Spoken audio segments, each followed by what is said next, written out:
Alright, welcome back to RMAC Outdoor Productions.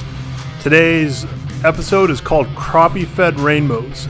I stumbled on a really unique situation that turned out to be pretty awesome. As I am catching this fish, I want to talk about how I decided to even fish this lure that I have on. On a previous outing, my nephew had caught a rainbow in this spot and he wanted to keep it, and it was full of juvenile crappie. After fishing for several hours, I switched up to a Berkeley flicker shad in the 5 centimeter size in a color I like to call sun perch. I don't know if that's the actual name of the color, but that's what I call it. This has to be one of the most unique match the hatch situations that I have ever encountered. These rainbows are actively targeting juvenile crappie that are floating down from Lookout Dam. The Berkeley flicker shad in that sun perch color mimics it very, very well, and end up catching this fish, which is pretty huge by stocked trout standards. So I noticed that there were several coots in the river right here, or in the lake right here, and that is how I figured out that there was a lot of juvenile crappie in the surface.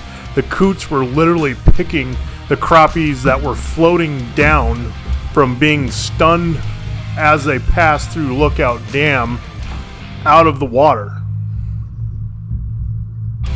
The other crazy part of this crappie phenomenon going on right now is that there were rainbows rising. They were going to the surface and you could watch them eat these stunned juvenile crappie on the surface.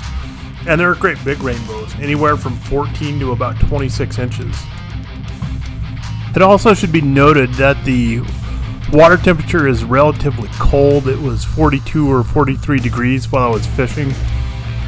And this fish was big enough that even in that cold water, it took me several attempts to net it. As you can see, I'm playing with the net right here, and it was really fighting pretty hard. Once I get it in the net and realize how really big this fish was, I was super excited. I didn't think a fish would grow this big in this lake, especially not a stocked rainbow trout.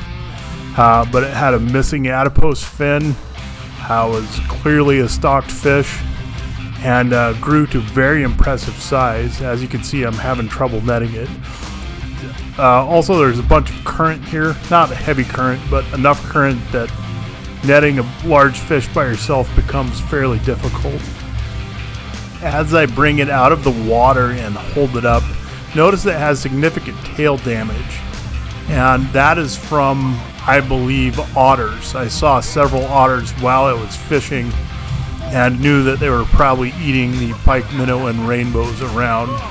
As you can see, I am really excited. Just a crazy big rainbow.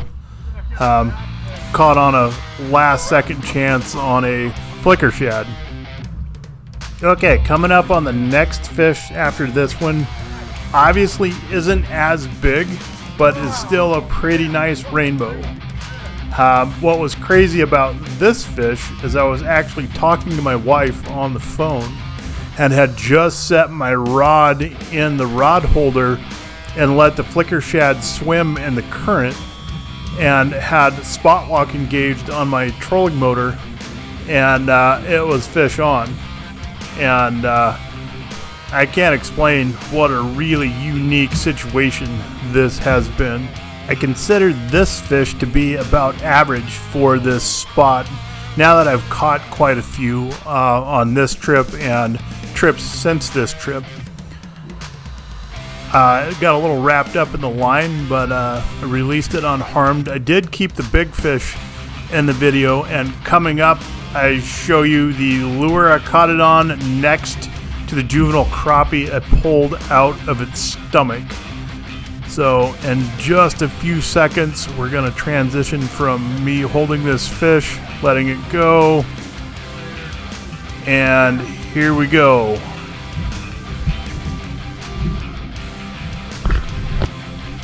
So this is the lure and the crappies out of its stomach.